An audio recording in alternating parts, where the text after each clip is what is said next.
एक दूर के गांव में, जहां की हवा रहस्यमयी कहानियों से भरी हुई थी, दो बहादुर बच्चे अयान और एक रोमांचक साहसिक यात्रा पर निकल पड़े।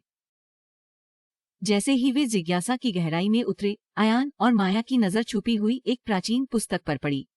भूले हुए खजाने। उत्सुकतावश उन्होंने फटे पुराने नक्शे को सुलझाया और एक ऐसे रास्ते का खुलासा किया जो एक अज्ञात की ओर जाता था, जिसका रहस्य केवल किंवदंतियों में ही बताया गया है। धड़कते दिलों और रुकी हुई सांसों के साथ अयान और माया नक्शे के निशान का अनुसरण करते हुए उसमें डूब गए।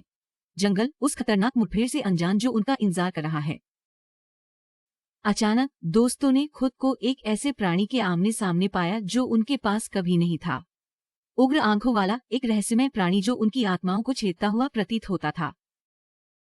अपने गांव की रक्षा करने के अपने दृढ़ संकल्प को बढ़ावा देते हुए अयान और माया की परास्त करने की गुमराह कोशिश।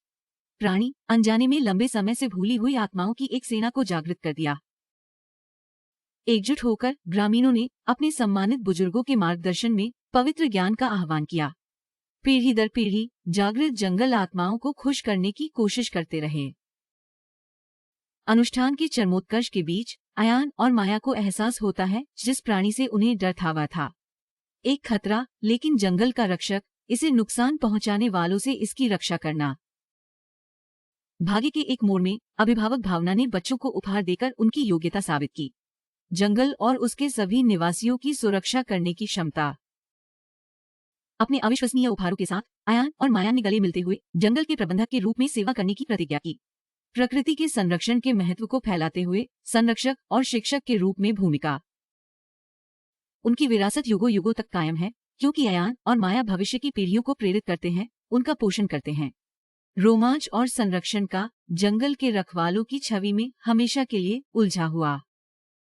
उनके साहसिक प्रयासों और अटूट प्रतिबद्धता के माध्यम से जंगल फलता फूलता है, जो एक जीवित प्रमाण है मित्रता की स्थायी शक्ति और प्रकृति का लचीलापन।